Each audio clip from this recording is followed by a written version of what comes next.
En este edificio histórico de artículo 123, número 90, me da mucho gusto. Es un honor recibir a una mujer que conozco desde hace muchos años, que respeto, que admiro y con la que me he solidarizado por muchos años por las amenazas que ha recibido, por su trabajo siempre puntual, exhibiendo la corrupción de muchos servidores públicos que se suponía deberían de protegernos. Me da mucho gusto recibir aquí, en la octava, en Éntrale Sin Miedo, a Anabel Hernández, autora del Traidor, de Los Señores del Narco, de Los Cómplices del Presidente, de México en Llamas. Anabel, es un placer. Vicente, qué gusto gracias verte. por Gracias. cumplir esta Gracias por la oportunidad. invitación. No, gracias por la invitación. A ver, ¿cómo que es pez gordo Carlos Salinas de Gortari? Pues uno de los más gordos de los expolíticos mexicanos. Sí, por supuesto que sí. Bueno, un expresidente, cualquier expresidente es un pez gordo.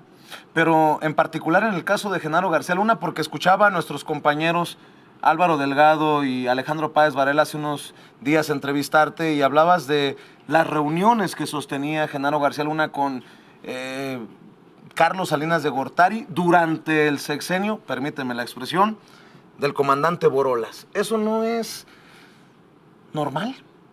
Bueno, debo decir que esto no es una información nueva que yo esté dando en este momento. Es una información que está publicada en mi libro México en Llamas y que nadie desmintió.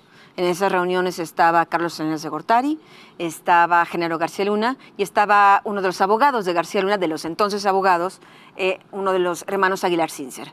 Y estas reuniones se hacían porque García Luna, que sabía de la influencia que tenía Carlos Salinas de Gortari sobre ya el presidente electo, entonces primero candidato y luego presidente electo Enrique Peña Nieto, él lo que quería eran dos cosas: quería impunidad y quería, si era posible, mantenerse en el cargo, porque pues ahora vemos que le generaba muy buenas ganancias a García Luna. Y bueno, el compromiso que hizo Carlos Salinas de Gortari, de acuerdo a la investigación, de acuerdo a la información que yo tuve de esas reuniones, es que sí, que le cumplirían y habría impunidad y habría ese cargo. Al final de cuentas, no le cumplieron con lo del cargo, pero sí le cumplieron con la impunidad.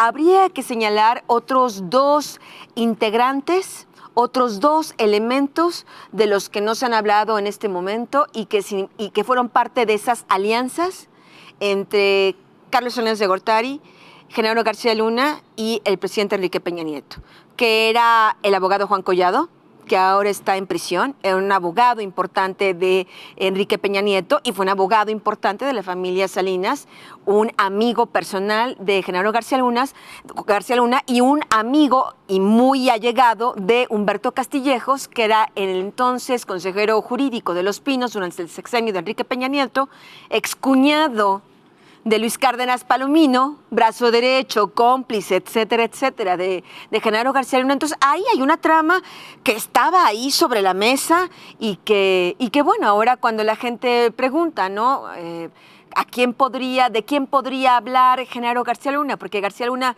para que pueda hacer un convenio, un acuerdo, tú lo sabes mejor que nadie, tú has vivido ahí, has hecho información sobre esto, de cómo funcionan estos acuerdos en Estados Unidos.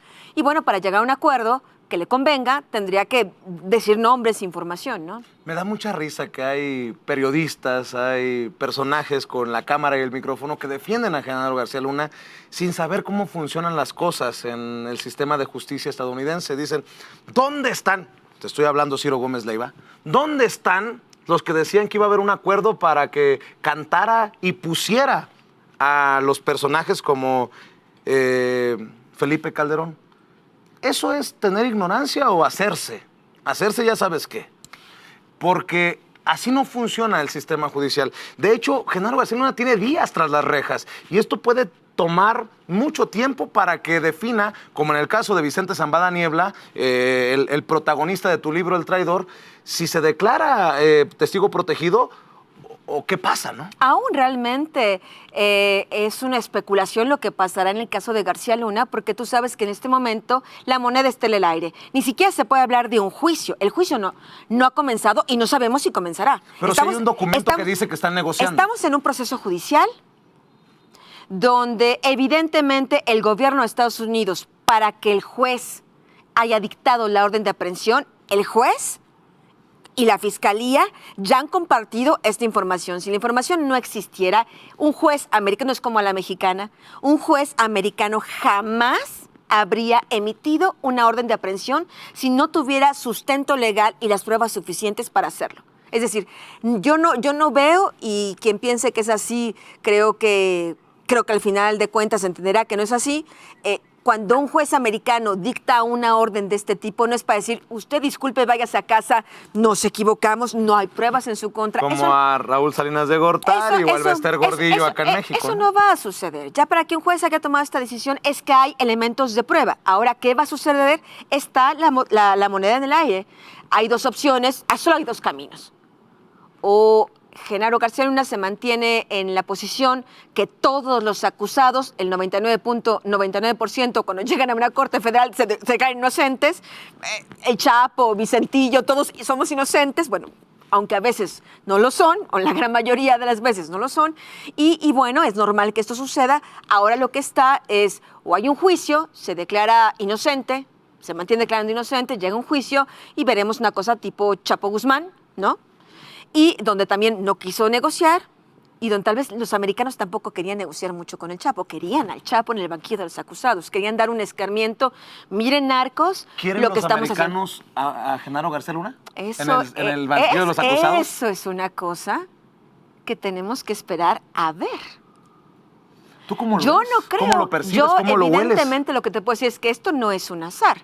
Quien esté pensando, ay, qué tarde llegaron y por qué no lo hicieron antes, es una investigación que tardó muchísimos años. Oye, y qué sinvergüenza los descarados que dicen, ¿cómo puede ser posible que las autoridades estadounidenses hayan sido los que arrestaron a Genaro García Luna y no las mexicanas? ¿Qué te importa si fueron los estadounidenses? Porque al final los que refundieron en el bote al Chapo Guzmán fueron las autoridades estadounidenses, no las mexicanas necesariamente. Bueno, pero qué sinvergüenzas y pero de descarados, hecho es ¿no? lamentable. Pero sí es un tema de notar, Vicente, y lo hemos platicado en otras ocasiones, que por desgracia sea la justicia americana la que tenga que llegar a estos casos. Pero no preferimos que sea la justicia americana en estos momentos, en este momento de limpieza del sistema judicial mexicano, que sea la autoridad estadounidense la que juzgue o la que busque fincarle cargos a Genaro García Luna. Lo mejor sería que el sistema mexicano funcionara. Pero en este momento, la realidad no nos funciona. Pero si tú me dices, no es mejor, ¿qué es lo mejor? Que el sistema funcione. No funciona, no hay más opción.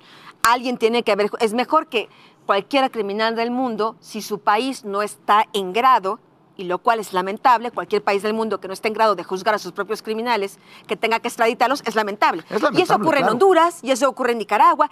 Prácticamente todos los políticos y capos importantes de México hacia abajo van a Estados Unidos porque nuestro sistema de justicia es tan corrompido, las instituciones encargadas de hacer las investigaciones están corrompidas, como se explica claramente en este libro El Traidor, que estos países al menos entregan a estas personas. Y al menos, como quiera que sea en México, sea en Estados Unidos, hay ya un proceso judicial contra un hombre que tiene acusaciones muy graves, que es en el caso de García Luna. Tú me conoces. Sabes que no me guardo nada. Quiero que vayamos a la pausa, si me permites. Y cuando regresemos me dices, ¿qué se siente ser? Tú sabes que te quiero mucho, te respeto mucho. La hija de que tiene de puntitas desde Marta Sagún, Vicente Fox, Felipe Calderón, Margarita Zavala, Enrique Peña Nieto, la Gaviota. ¿Qué se siente ser la mujer que, vamos a quedar claros, la mujer que tiene más pantalones que Vicente Serrano y que muchos otros que nos jactamos de ser personajes valientes y que hablamos con la verdad? Déjame ir a la pausa y platicamos de esto, porque esto no es de un libro, esto no es del Traidor. Por cierto, ya platicaremos del Traidor, que es un libro que cuando salió a circulación me puso los pelos de punta. Pero Anabel Hernández creo que merece por lo menos el respeto de un Carlos Marín, que no tiene vergüenza para poner en entredicho la credibilidad de esta mujer que viene años señalando al narcopolicía, al superpolicía de Felipe Calderón, Genaro García Luna. Vergüenza deberíamos de tener aquellos antes de leer los libros de Anabel Hernández. Voy a la pausa, no se vaya para ningún lado. Regresamos a Éntrale Sin Miedo con un servidor, Vicente Serrano. Estamos transmitiendo en vivo y en directo, si me permite decirlo con todas sus letras, por seguridad, en nuestros estudios, en nuestro edificio, en artículo 123, número 90, en la Colonia Centro, aquí en la Ciudad de México. ¿Por qué no en el Zócalo? Pues si yo nomás he hecho unos cuantos madrazos y me amenazan de muerte, ¿para qué le cuento si tengo a esta mujer allá en el Zócalo? Voy a la pausa y regreso con más.